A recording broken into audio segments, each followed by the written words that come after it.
Welcome back. So I hope that you're having a very great day or a very good night, whichever one that it is. I want to thank you for joining me today.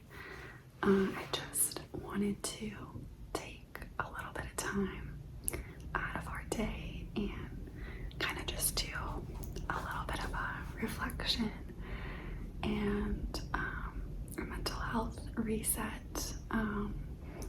Today we're going to be focusing a lot on perspective. I don't know if you've ever heard of Stoicism or Stoicism.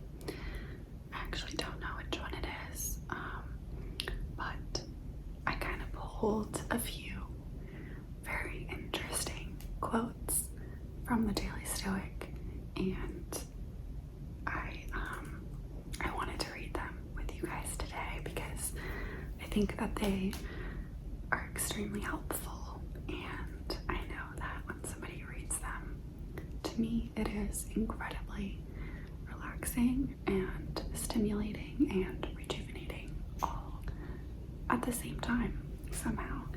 So I definitely wanted to do that today. So according to an article that I read online, the Stoic Way of Living is the ongoing process of developing self-control, exercising clear judgment, and overcoming destructive emotions. So it is essentially a way to kind of improve your perspective and your habit of thinking and approaching situations.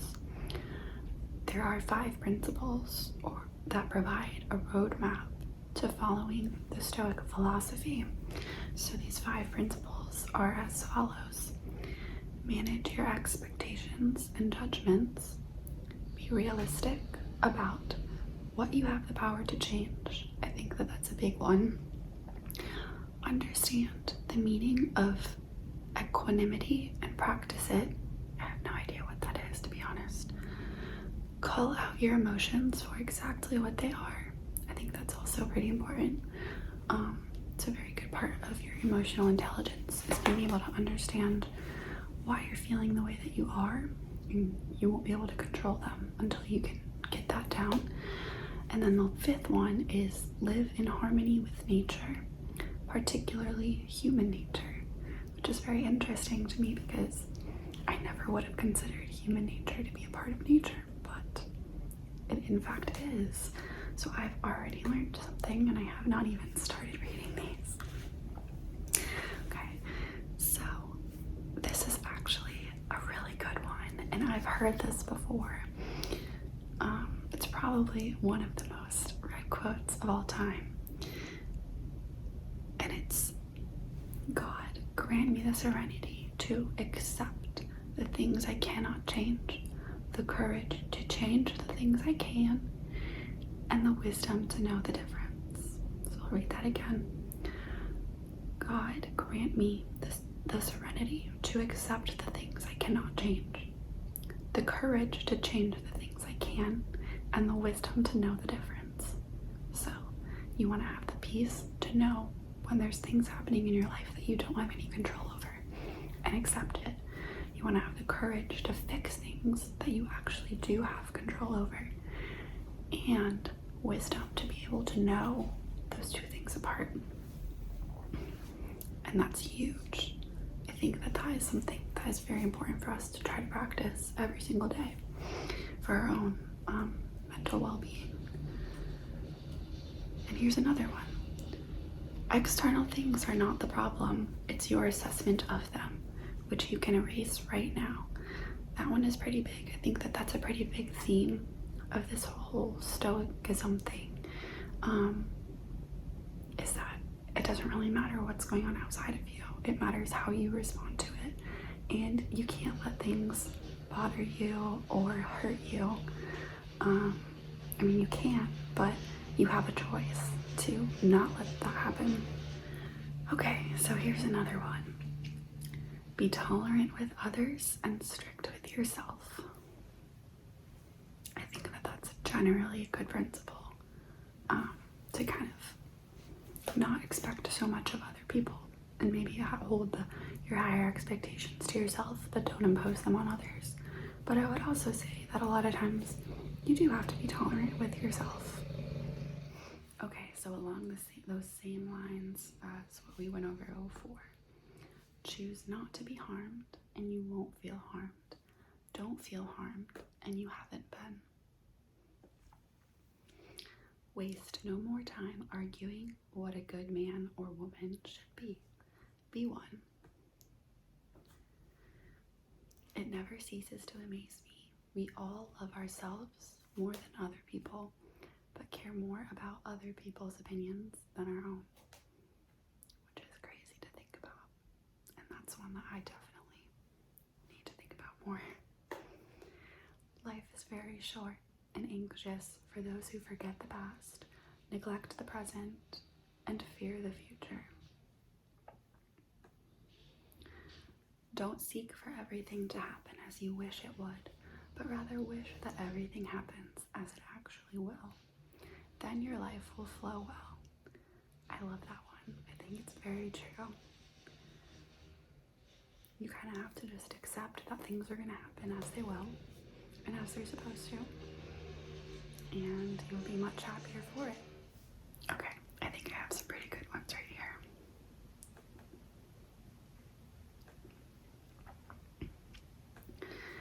Wealth consists not in having great possessions, but in having few wants.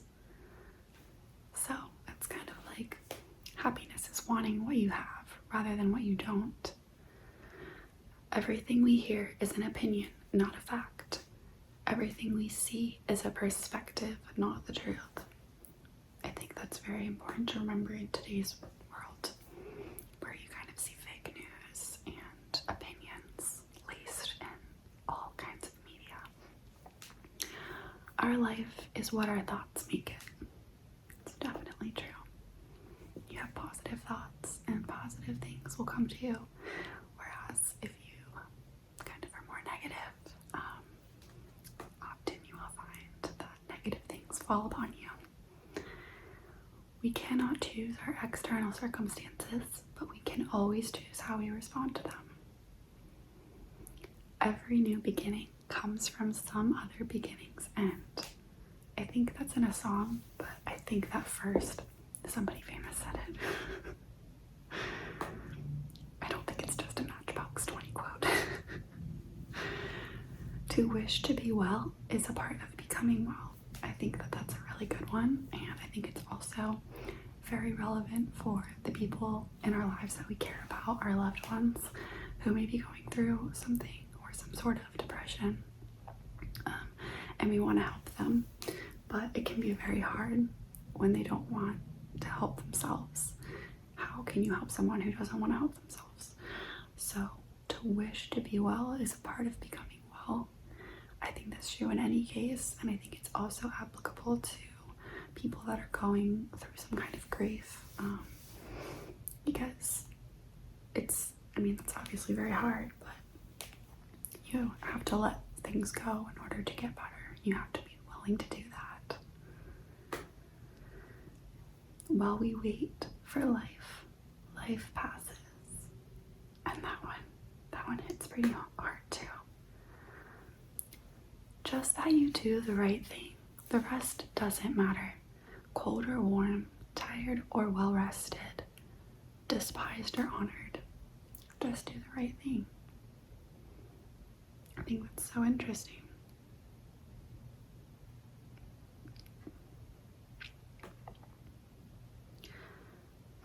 So I want to go back to those 5 principles that I talked about before for Stoicism and just go into a little bit more detail on them. So the first one was manage your expectations and judgments, and we kind of did see that in some of the quotes that I mentioned.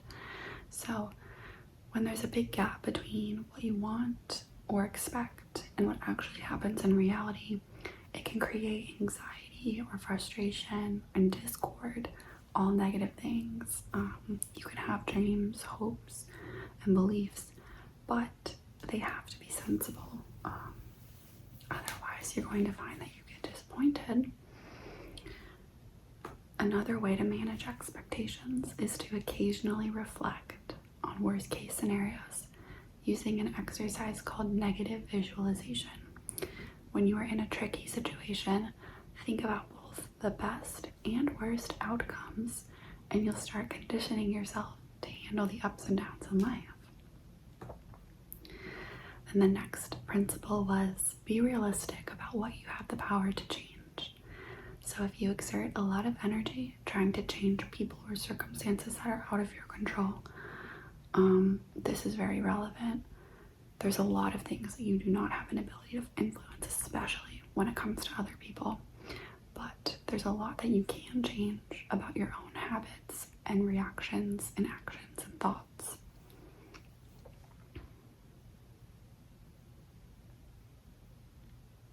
So you have to learn how to distinguish what's in your power and what isn't in your power. So the third tenet was practice equanimity in negative situations.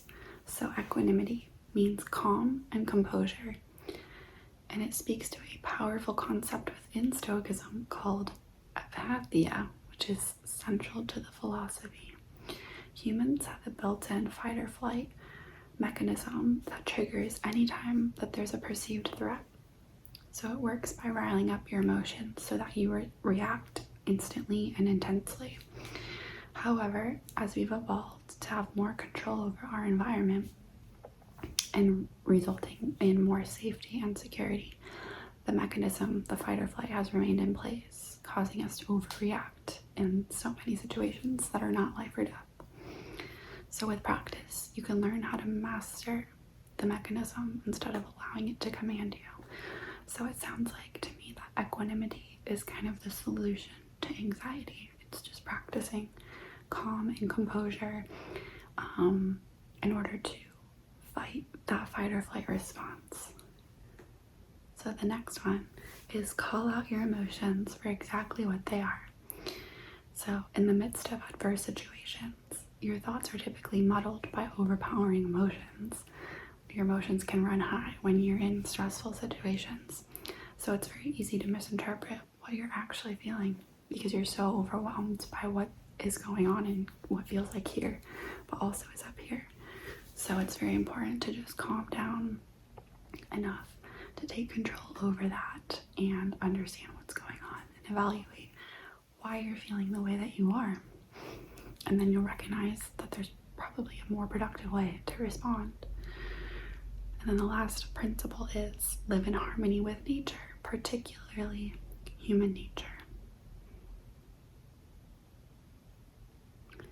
So, just acknowledging that humans are rational beings and should hone their thinking skills.